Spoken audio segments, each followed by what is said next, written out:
Pourquoi Isabelle Boulay a-t-elle attendu si longtemps, précisément jusqu'au jour où les papiers du divorce étaient signés, pour enfin laisser filtrer le prénom de celui qui fait battre son cœur à nouveau? Ce n'est pas tous les jours qu'une voix aussi emblématique que la sienne, cette voix qui a fait pleurer des générations entières sur des chansons d'amour brisées, choisit le silence pendant des mois, puis décide, d'un seul coup, de tout balancer. Et quand elle balance, ce n'est pas à demi-mot, c'est avec cette franchise désarmante qui la caractérise, cette façon de regarder droit dans les yeux, même quand il n'y a plus de caméra, qu'elle a murmuré, presque comme on confesse un péché délicieux. « Oui, je suis amoureuse. » Follement. Alors accrochez-vous parce que ce qui suit va vous tenir éveillé toute la nuit. Le titre, lui, a été pensé comme une bombe à fragmentation douce. Après le divorce, Isabelle Boulay brise le silence et dévoile l'amour de sa vie. Chaque mot est une flèche. Après le divorce, place immédiatement le lecteur dans une temporalité précise. Ce n'est plus la Isabelle en souffrance, en attente, en négociation secrète avec les avocats. C'est la Isabelle libre, enfin. Le mot size est violent, presque physique. On imagine le craquement du verre, le bruit d'un seau qui saute. On n'ouvre pas simplement la bouche, on fracasse des mois de retenue. Et puis vient le mot-clé, celui qui fait bondir les ventes et les clics. Dévoile. Pas parle, pas évoque, pas laisse entendre. Dévoile. Comme on soulève un voile de mariée, mais en sens inverse. Cette fois, c'est pour montrer ce qui était caché sous la robe blanche d'autrefois. Et enfin, l'amour de sa vie. Pas un amour, pas une aventure, pas une relation. L'amour, avec une majuscule qu'on entend presque dans la voix du rédacteur en chef. Celui qui efface tout ce qui a existé avant, celui qui justifie les larmes d'hier, celui pour lequel on a attendu, souffert, signé des papiers à 3 heures du matin dans un bureau d'avocats glacés. Ce titre ne vend pas seulement une information, il vend une rédemption. Il dit au lecteur: tu as pleuré avec elle quand elle chantait « Je t'oublierai ». Eh bien maintenant, tu vas pleurer de joie. C'est du génie marketing pur, mais surtout c'est exactement ce qu'Isabelle voulait que l'on ressente, qu'on comprenne que ce n'était pas une séparation parmi d'autres, mais la fin d'un chapitre toxique et l'ouverture d'un livre entièrement neuf. Le secret, le vrai, celui qui pesait sur ses épaules comme un manteau de plomb pendant près de 2 ans, n'était pas seulement le nom de l'homme. Non, le secret, c'était qu'elle l'avait rencontré bien avant la séparation officielle. Pas une tromperie, attention. Isabelle Boulay n'est pas ce genre de femme, mais un coup de foudre si violent, si inattendu, qu'il a agi comme un électrochoc au milieu d'un mariage déjà moribond. Imaginez la scène. Elle est en répétition pour une série de spectacles à Montréal. Elle a 49 ans. Elle porte encore l'alliance par habitude, plus que par conviction, et lui entre dans la loge avec un café à la main. Un technicien lumière dont personne ne connaît vraiment le nom. 42 ans, des yeux verts qui semblent avoir vu trop de levées de soleil sur des routes de tournée, une voix basse qui fait vibrer les graves comme personne. Ils lui tendent le café, leurs doigts se frôlent, et c'est tout. Le monde s'arrête. Elle racontera plus tard qu'à cet instant précis, elle a compris que tout ce qu'elle avait vécu avant n'était qu'une longue répétition pour ce moment-là. Mais elle se tait, parce qu'à ce moment-là, elle est encore mariée, parce que les enfants, parce que les apparences, parce que la presse québécoise, qui adore la voir enceinte laïque de la chanson francophone. Alors elle enferme cette étincelle dans une boîte hermétique et continue à sourire sur les plateaux télé, où on lui demande si elle est enfin prête à tourner la page. Pendant 23 mois, elle vit avec ce secret qui lui brûle la gorge à chaque interview. 23 mois où elle dort à peine, où elle écrit des chansons qu'elle n'enregistrera jamais, parce qu'elle parle trop clairement de lui. 23 mois où elle se lève la nuit pour relire les messages qu'il lui envoie, des messages simples, presque timides, mais qui la font trembler comme une adolescente. Et nous, le public, nous ne voyons rien. Nous voyons seulement une femme qui maigrit, qui annule des spectacles pour fatigue, qui refuse les questions sur sa vie privée avec une politesse de plus en plus tranchante.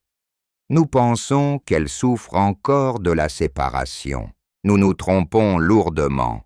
Elle ne souffre plus, elle attend que tout soit légalement fini pour pouvoir enfin respirer à plein poumon. La vraie douleur, celle qui lui a laissé des cicatrices qu'aucun projecteur ne verra jamais, ne date pas du divorce lui-même.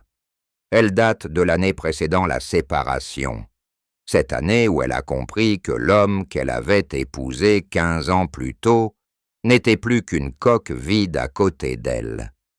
Ils dormaient dans le même lit, mais à des kilomètres l'un de l'autre. Il regardait son téléphone pendant qu'elle essayait de lui parler de ses peurs, de ses doutes, de cette sensation terrible de n'être plus qu'une icône posée sur une étagère. Il répondait par monosyllabes. Elle chantait l'amour désespéré sur scène et rentrait dans un silence de tombe. Le pire moment, cette soirée de Noël où elle avait préparé un souper aux chandelles, où elle avait mis la robe qu'il aimait autrefois, où elle avait même écrit une lettre, une vraie lettre manuscrite, pour lui dire qu'elle voulait essayer encore, qu'il pouvait peut-être se retrouver. Il est rentré à 2 heures du matin, un peu ivre, et a marmonné qu'il était fatigué. La lettre est restée sur la table. Il ne l'a jamais ouverte. Elle l'a retrouvée 3 mois plus tard, toujours cachetée, quand elle a fait les valises. C'est à ce moment-là qu'elle a pleuré pour la dernière fois sur cet amour-là. Pas des larmes de rage, non, des larmes de deuil. Elle a compris qu'on ne ressuscite pas quelqu'un qui est déjà parti depuis longtemps. Et puis il y a eu l'incident qui a tout fait basculer. Une dispute tellement violente que les voisins ont appelé la police. Rien de physique, jamais, mais des mots qui coupent plus profondément que des couteaux.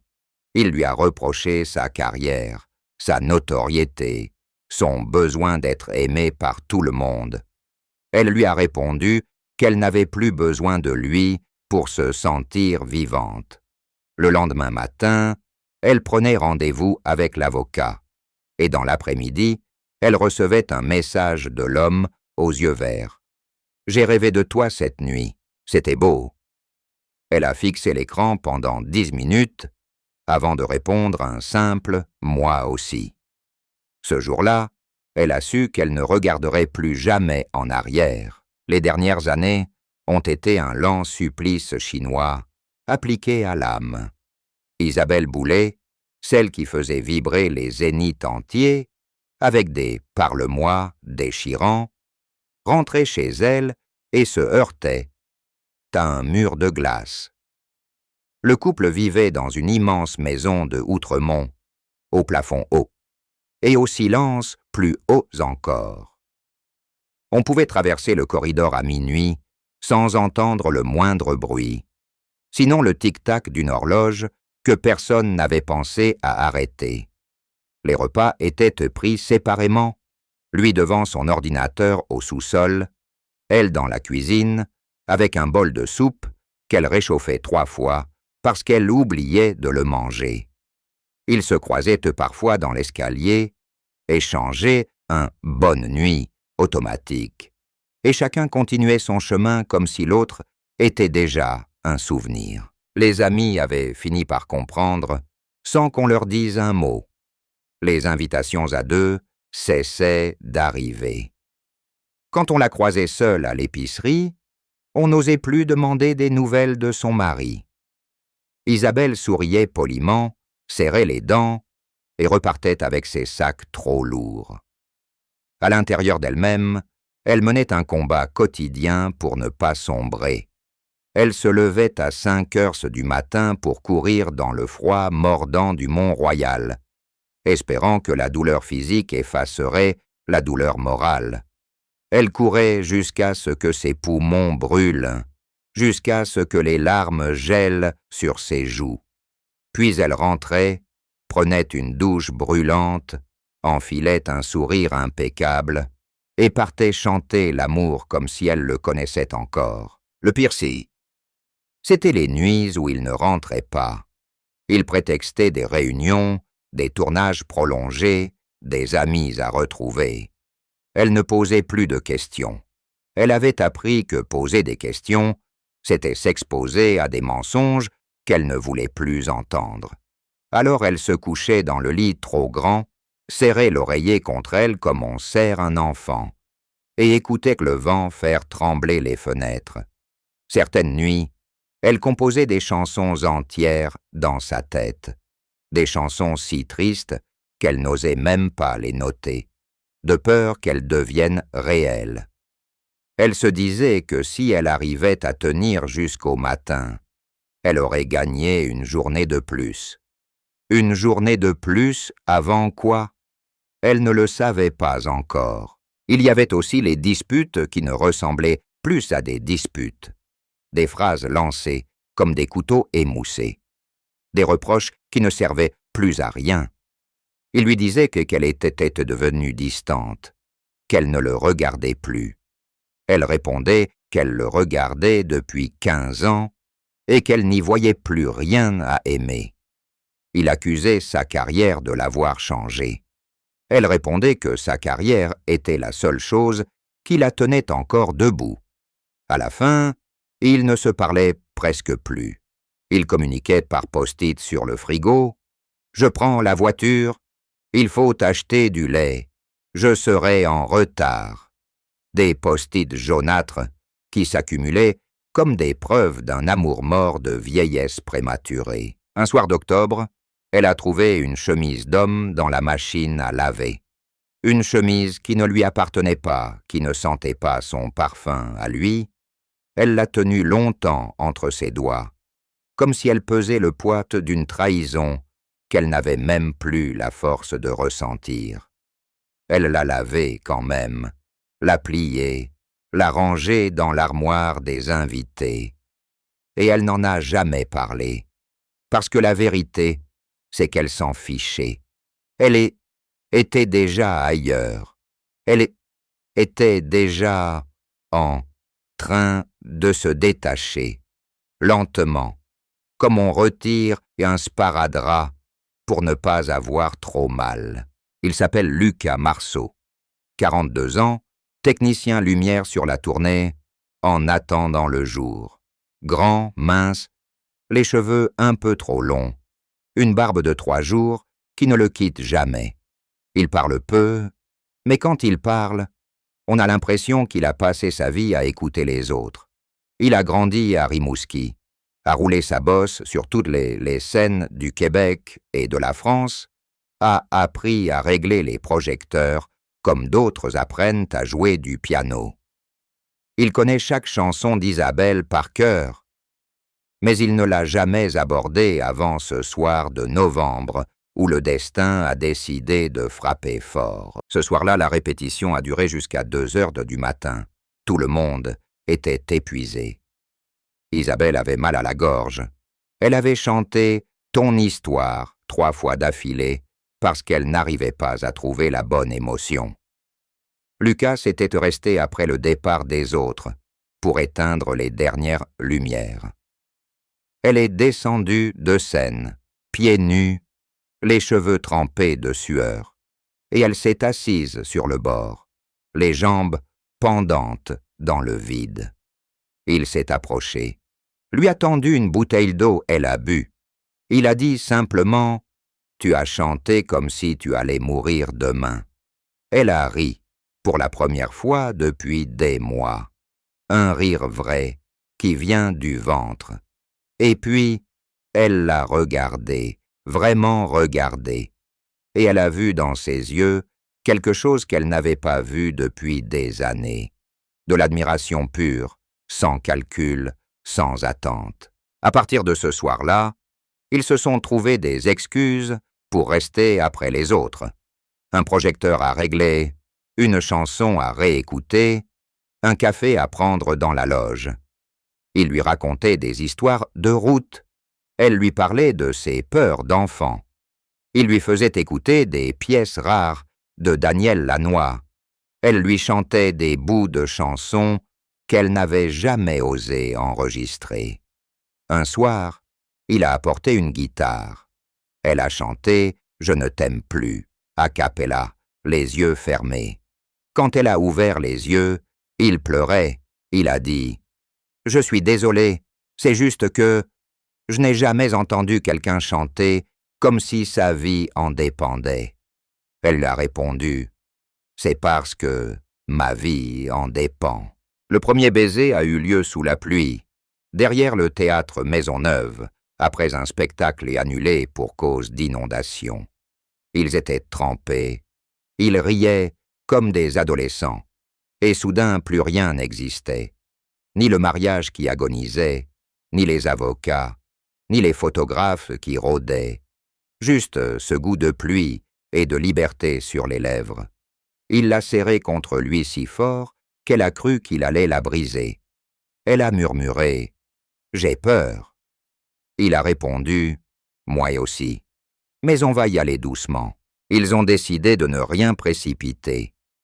Ils se voyaient en cachette, dans des petits cafés de quartier, dans sa camionnette garée près du fleuve, dans des chambres d'hôtel anonymes sous de faux noms.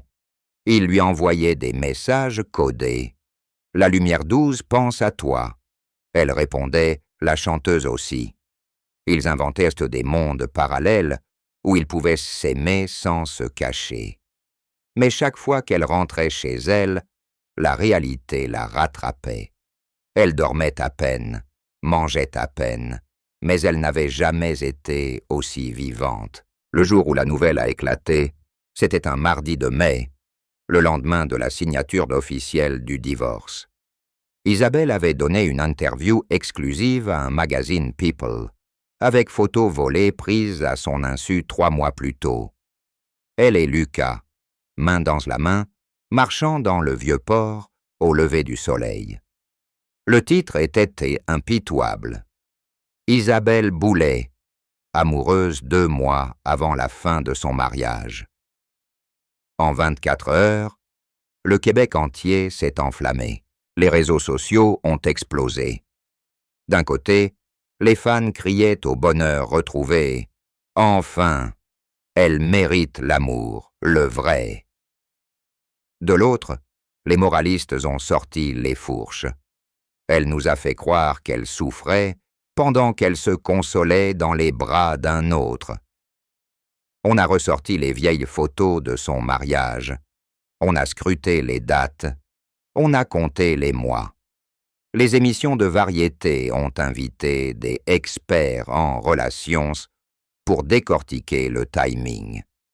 Son ex-mari, qui n'avait jamais parlé à la presse, a accordé une interview laconique où il a dit qu'il souhaitait le bonheur à Isabelle. Ce qui, dans le langage people québécois, équivaut à une bombe nucléaire. Isabelle a reçu des centaines de messages de haine. On l'accusait d'avoir menti, d'avoir joué la veuve joyeuse, d'avoir trahi l'image de la femme forte et intègre qu'elle avait construite pendant 25 ans. Des groupes Facebook ont été créés. Les vraies victimes du mensonge d'Isabelle Boulay. Des pétitions circulaient pour qu'elle rende son prix Félix de l'interprète féminine de l'année. Elle a pleuré une nuit entière dans les bras de Lucas, en se demandant si elle n'avait pas tout gâché. Mais il y a eu l'autre vague, celle des femmes de 40, 50, 60 ans qui lui écrivaient « Merci, merci de nous montrer qu'on a le droit d'être heureuse même quand tout le monde nous juge. » Des lettres manuscrites, des courriels de 10 pages, des fleurs déposées devant sa porte. Une dame de Chicoutimi lui a envoyé une photo de son propre mariage raté avec ces mots « J'ai 58 ans et j'ai enfin osé partir grâce à vous. » Isabelle a lu toutes les lettres. Elle les a gardées dans une boîte en bois sous son lit. Les médias ont fini par se lasser. Le couple s'a été aperçu à Paris, puis à New York, puis à Tadoussac. Toujours discret, toujours main dans la main. Les photos étaient belles. Les commentaires se sont devenus tendres. On a commencé à parler du « couple Renaissance ». Les magazines ont remplacé les titres assassins par des Isabelle Boulay, plus amoureuse que jamais à 52 ans. Le public québécois, ce public qui pardonne tout quand c'est set et c'est sincère, a fini par ouvrir les bras. Aujourd'hui, Isabelle Boulay vit entre Montréal et une petite maison en pierre dans les Laurentides que Lucas a retapé de ses mains. Ils ont un chien, un labrador noir qui s'appelle Lumière. Ils font leur épicerie ensemble le dimanche matin, sans se cacher. Elle porte des jeans troués et des lunettes de soleil trop grandes. Ils portent des chemises à carreaux et des casquettes de baseball. Ils ressemblent à n'importe quel couple ordinaire.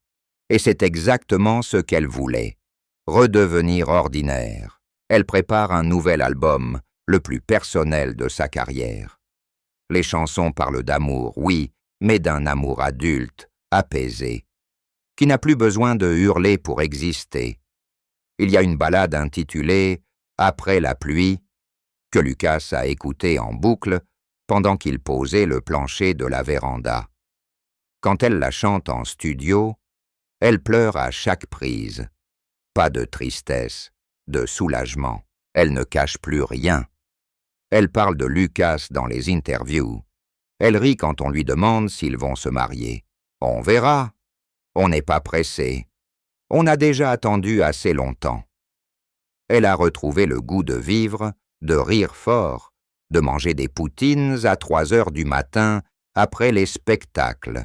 Elle dort enfin, elle court toujours dans le Mont-Royal. Mais maintenant, c'est Lucas qui court à côté d'elle. Et ils s'arrêtent en haut pour regarder le soleil se lever sur la ville. Elle sait que certains ne lui pardonneront jamais. Elle sait aussi que d'autres la porteront dans leur cœur jusqu'à leur dernier souffle.